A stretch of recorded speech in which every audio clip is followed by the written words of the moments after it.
Hey, you guys, welcome to this week's edition of the Pantry Chat Food for Thought. This week, we're really going to be diving into the question, can you homestead anywhere? And I'm going to be sharing some details about my upcoming crash course with you. It is a free live event that is going to really help you shortcut your way to homesteading wherever you are.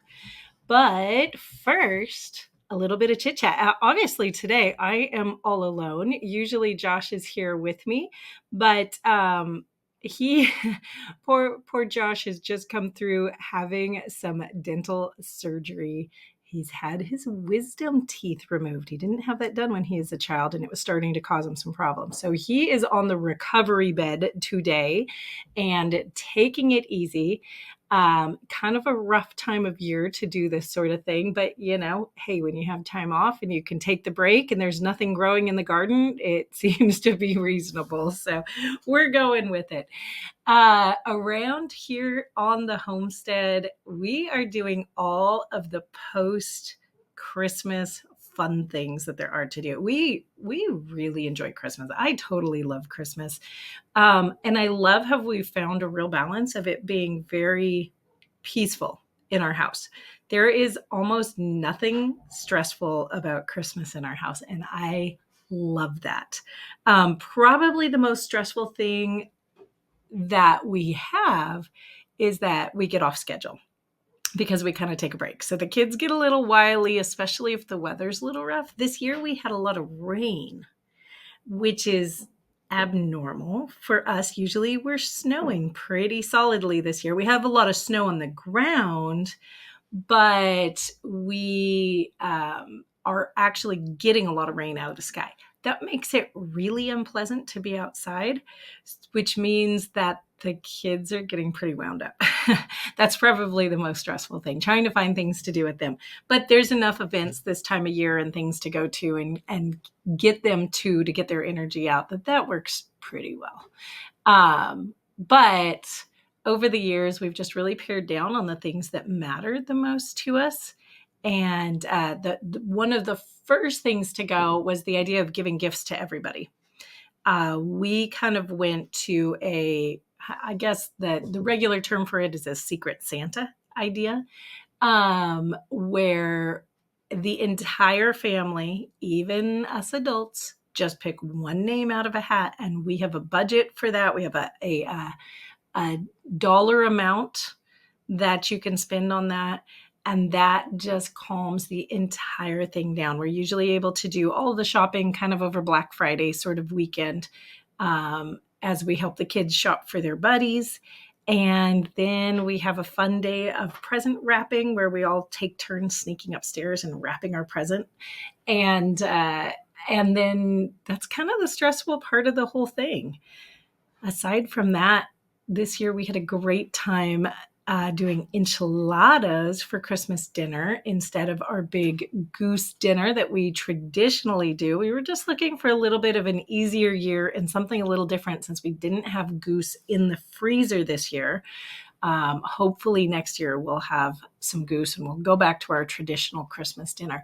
But this year we decided to make red sauce enchiladas, green sauce enchiladas, and white sauce enchiladas, and kind of do a family taste test on all of them.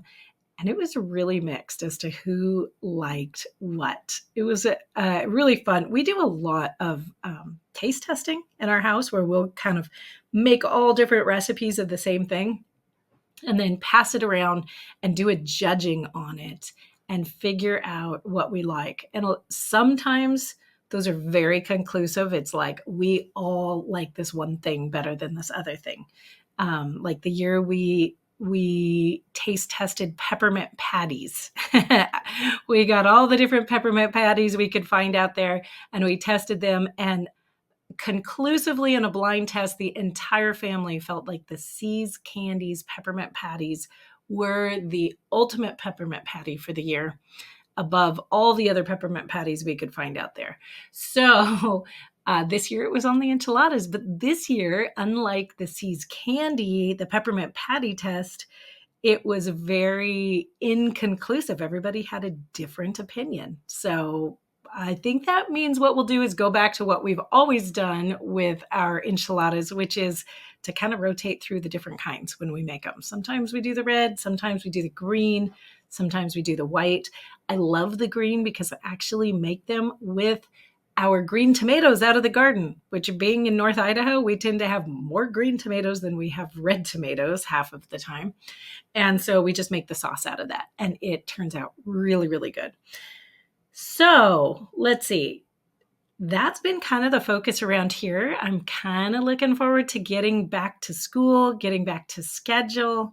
But we're also really enjoying the break. I've gotten to do a lot of sewing with different sets of the girls. I did skirts. I taught the older girls how to make skirts, like a broomstick style skirt, really quickly. And I figured that was a skill that will come in handy for them for their whole life, because you can get really creative about where you find fabric. What I have found is keeping an eye on thrift stores for their really good quality cotton sheets can be a great way of finding really inexpensive fabric. Because usually you just give them a nice little iron up and they're good to go. They're just a big stretch of fabric. And so it's always good to have the skill of being able to create things yourself when you need to be really tight on money. So they were excited about that. We all rated the fabric stash that I have and came up with all sorts of interesting combinations of fabrics and did that. And right now I'm working with the little girls on helping them. I'm doing maybe a little more of the sewing, or at least of the cutting and the gathering part, than they are. But I've been working with them on doing some fun, warm winter skirts. I like to keep an eye on the fabric stores for their seasonal fabrics when they go on sale. I find that that is a great way to get a really good deal on fabrics. And then we tend to not use them until the next year, until we come around to that season. And then everybody's like, hey, I'd like a fall skirt. I want a Christmas skirt. I want a winter skirt, whatever that is. And we have a stash from things that I've been able to purchase on a discount the year before. So that's a fun way to go.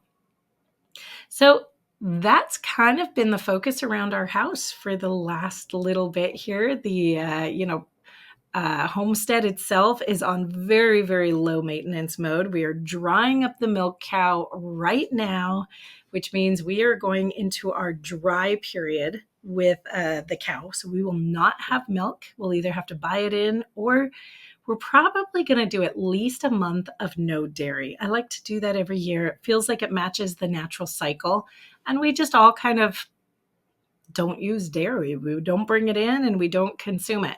It does change the way we cook for a little bit, but I feel like it's a good way to give our bodies a break from something that's kind of a regular thing. And it's also just very seasonal. You know, when you don't have fresh milk, you don't drink it. That kind of works. It saves a lot of money on the budget too. Okay, so let's dive in. Today's sponsor is Lehmans. Lehmans, thank you so much for sponsoring the Pantry Chat.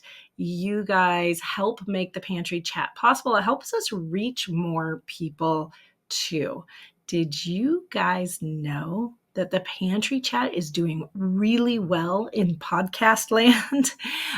For those of you guys who watch on video, don't forget you can also go over and watch on your, or listen on your podcasting app. In fact, I would love it if you are a video watcher and you have a podcasting app, even if you don't listen to the Pantry Chat over there, go subscribe to it and turn on your automatic downloads. That really helps us, because the more downloads it shows, the more they present it to more people, and we can reach more people when you do that. If you want to do that and also go and leave a testimonial over in the podcasting app, all of those things super help us to make sure that the Pantry Chat is reaching as many people as we can and really helping to simplify homesteading for them and encourage them in their homesteading walk. So Lehmans, thank you so much for being today's sponsor. The first thing that I bought from Lehmans, I'm thinking back and I'm thinking, This might have been 18 years ago, might be 19 now. The very first thing I bought from Lehmans was oil lamps. And what was really fun is we lived in a tiny house for a short period of time where Josh had built us this tiny house. And it was very, very rustic. It was just meant to be short term as we were building our main house. We ended up living there for about 10, 11 months, but it did not have very much lighting in it, which was actually by my request. I was hoping to go completely off grid with it, but Josh wanted to make sure his family had a few more resources than that. So I went ahead and I ordered some oil lamps from Lehmans, and we used oil lamps for a lot of our lighting needs in there. The one in particular that I can think back that I just loved and I used all the time was the hanging oil lamp. And because we didn't have a lot of great light, I didn't have a lot of good light over our kitchen sink for doing dishes. And so I hung the oil lamp right there. And it meant that even after dark, I could do dishes.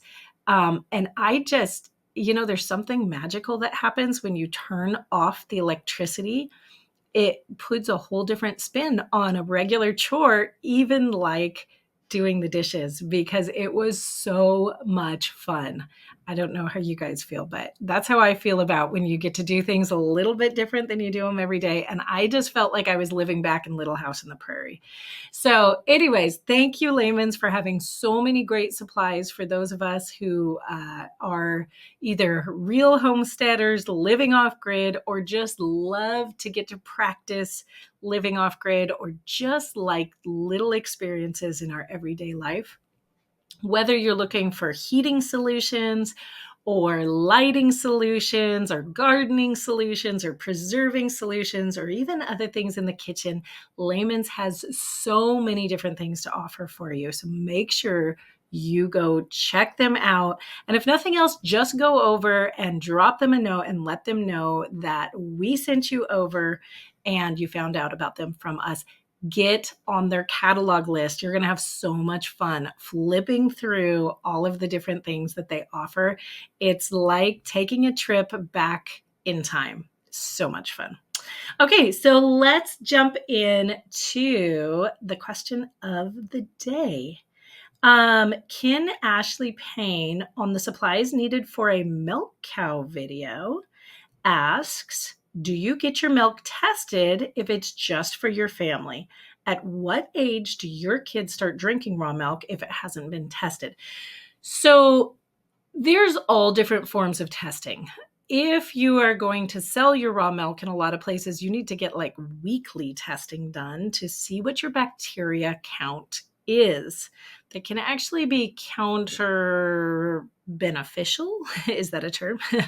Because you want healthy bacteria counts. You just don't want pathogenic bacteria counts. So you need to make sure that, sometimes those tests just kind of read bacterial counts all the way around. And they cause people to take sterilization methods on their milk. Yes, even their raw milk that would otherwise not be great for your good bacteria. So if you're not selling milk, you do not generally have to do any sort of testing. We do not sell our raw milk. Sometimes we trade with really close friends for some things around the homestead, but that's usually just a trade and not for money of any sort. So we do not do any regular testing. What we do is make sure that everything comes like very clean, that we use very clean equipment.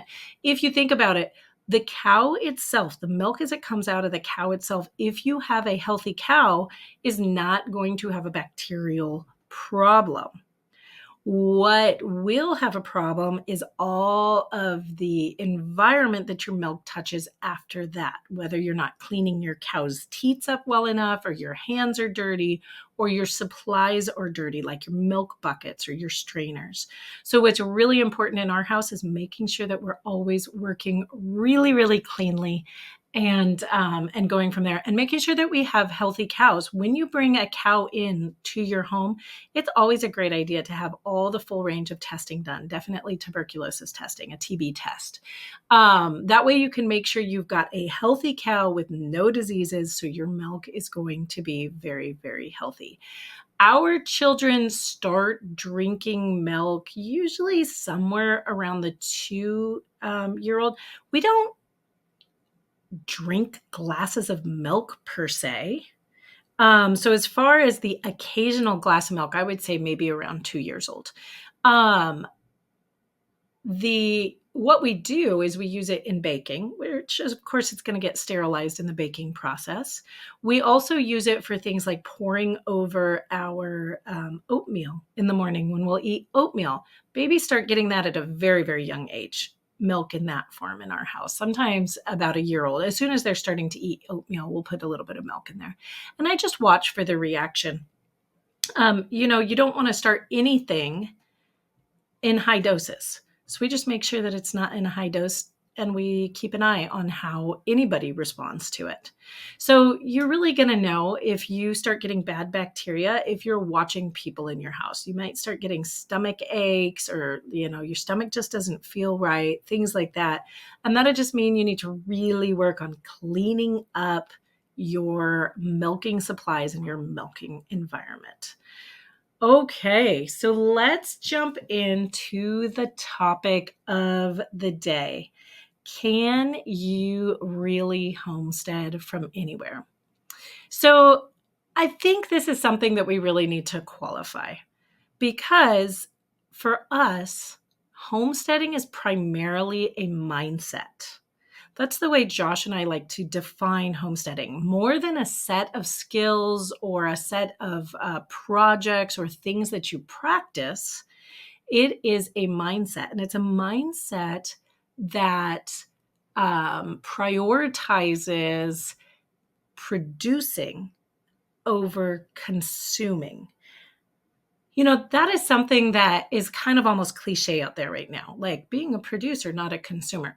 But what does that mean? Because we're all consuming something, right? So what exactly does that mean?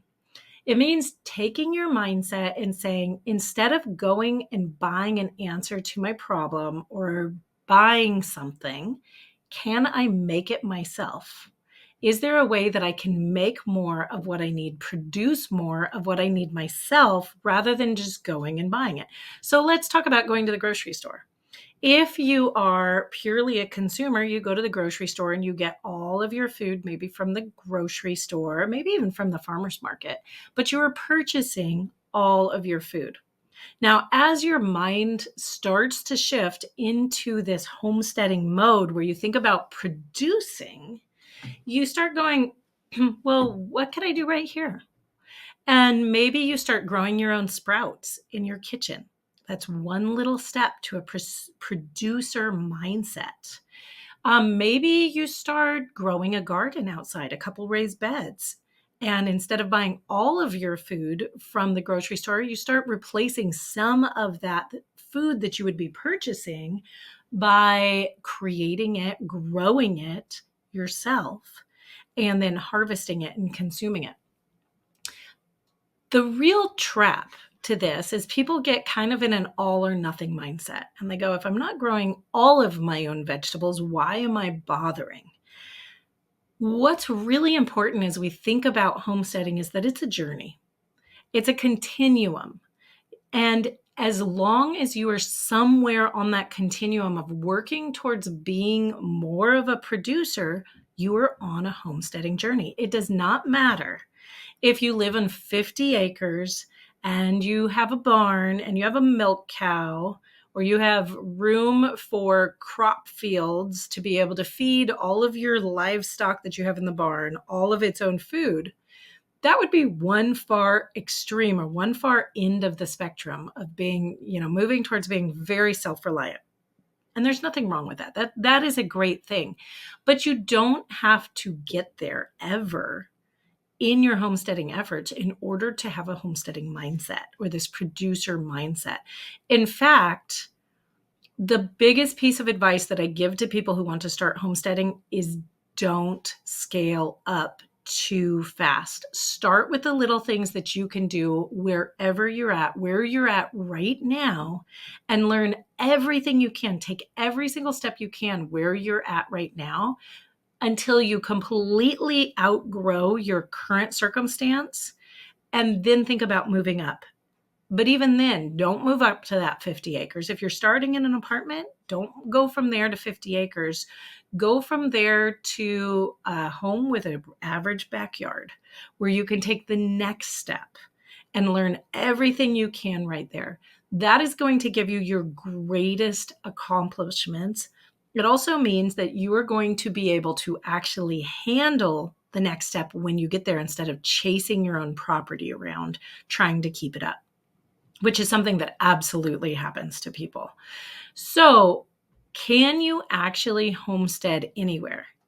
Yes, you can start a homesteading journey anywhere you are, whether you're in your parents' home, whether you're in a second story apartment, whether you're in a small suburban lot where you don't have a lot of room to do a lot of things. Or even if you're out in rural areas with large tracts of land available to you. In any one of those places, you can start a homesteading journey. Now, let's be clear. There are some things you can't do in an apartment, right? You're not going to keep goats. You're not going to keep chickens there. But let's change the mindset. Instead of saying what we can't do where we're at right now, let's think about what we can do. And the things that you can do in an apartment are very, very many. You can do a lot of things. In fact, that's where Josh and I started. When we first got married, we were living in a second story apartment. We had a nice little balcony. It was little, it was not very large, but there was a balcony there. And we were in the suburbs of Los Angeles. So talk about an unlikely place to start homesteading. Well, that's where we started. Luckily, we had a little bit of history in our background. Our parents had both lived in rural areas and had some land. So we'd both experienced some gardening and some animal keeping on different levels. But when we were first married, we were in that apartment. Josh was working full time as running his own beginning construction company. We were in the outskirts of Los Angeles. So he actually spent probably a vast majority of his day sitting in traffic, trying to get to and from home to get to work. I was working and going to school. I was working full time and finishing up some of my college courses. And in that environment, we started the very beginnings of our own homesteading journey. We started learning more about how to cook from scratch. I started doing some preserving in the house. I started playing with some herbalism. We started gardening on our balcony, doing our very own gardens and growing our own plants out on our little balcony. And it was amazing how much we learned in that little space. And that's something that I really want to encourage you in. If you want to start homesteading, you may not be able to grow a full garden because of space limitations. You may not be able to get chickens or other livestock because you don't have the land for it. But wherever you're at right now, you can improve your skills from at-home cooking. That is the basis for a vast majority of homesteading, is being able to cook from scratch, from ingredients. You can learn how to preserve foods wherever you're at. As long as you have a stove and you have a little tiny bit of counter space and a sink, you can learn how to preserve foods. You can build up your pantry and start learning how to work with bulk pantry items.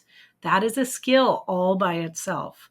You can actually learn some basic gardening. Even if it's only sprouts on your countertop, you can start growing things. A few herbs in a pot for culinary food, maybe even some salads and some lettuces. Or maybe you're like us and you have a little apartment out on your balcony edge and you're able to grow a few tomatoes, some lettuces, and all sorts of fun things. We even had a passion fruit vine growing where we were at. I don't think we ever got to actually harvest a passion fruit, but it was there and we were trying and we were learning everything step of the way. And another thing that you can really learn, you can learn how to do basic herbalism or other modalities of natural healing, maybe homeopathy, maybe essential oils. You can do some very uh, in-depth learning on all of those skills, no matter where you are. You can start practicing it. So I really want to encourage you guys. Don't get yourself locked into this view of homesteading that it has to be all the things all at once at the fullest scale that's possible. It does not. It can just be a few things. And maybe the life season that you're in right now, you can't do everything, but you can start learning little bits of skills. Can you sneak in a bread baking session over the weekend? It's probably likely. Can you learn how to make a tincture out of herbs that you buy from a reputable source? You probably can. It doesn't even take very much time. So you can learn how to do so many things.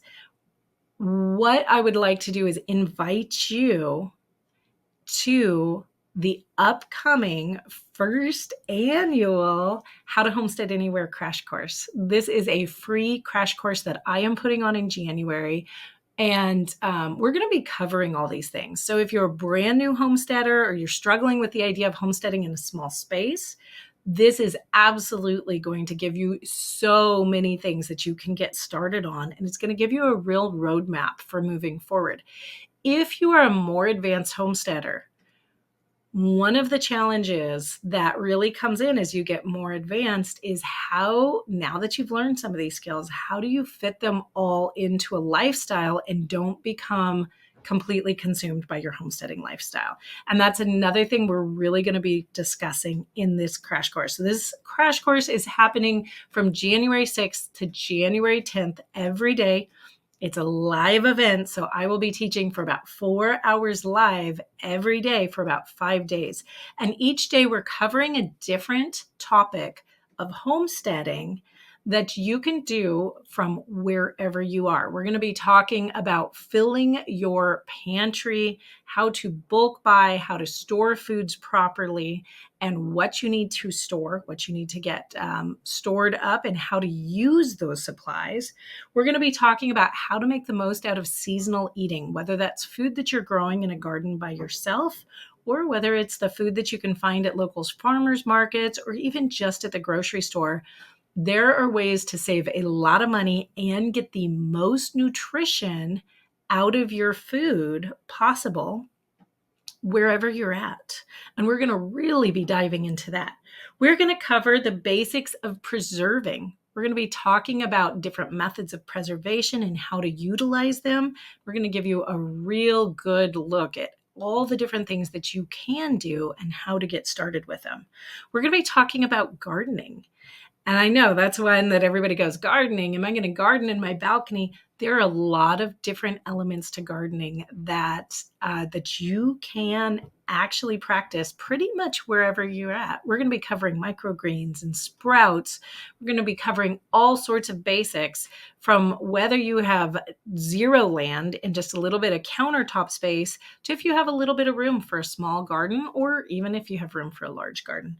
And we're going to spend a whole day talking about the basics of herbalism and how to get started treating your family with safe and effective herbal medicine to give you a little more resilience from the medical system out there and help you reclaim a little bit of responsibility for your health. So we're going to be diving into all of these things. It is completely free, but you do need to register so that you get the links to be able to attend. Now, one other really exciting thing about this, we have some amazing sponsors for this event, and they have donated a lot of giveaway prizes. We are going, I don't even know how many giveaways we have right now. I think last I heard it was at least 6 things that we're giving away every single day. And I think at this point it's even more than that. But the thing is you have to be there live in order to be entered in the giveaway. So make sure that you make some room on your calendar and you show up live whenever you can. Again, that's January 6th through 10th. Of 2025. Here, we're almost there. We'll have the link for you below. Even if you're hearing this after the fact, check out the link below, and I'm sure we'll have some replay option for you there. But I'm really excited to get to hang out with you. Hopefully we can shave a lot of time and a lot of frustration off your homesteading journey, no matter where you live and no matter where you're at in your journey. Okay, you guys, I'm really excited to see you over there. So go find the link right now, look down in the show notes, look down in the description, and I'm going to see you there. Okay, see you soon. Goodbye.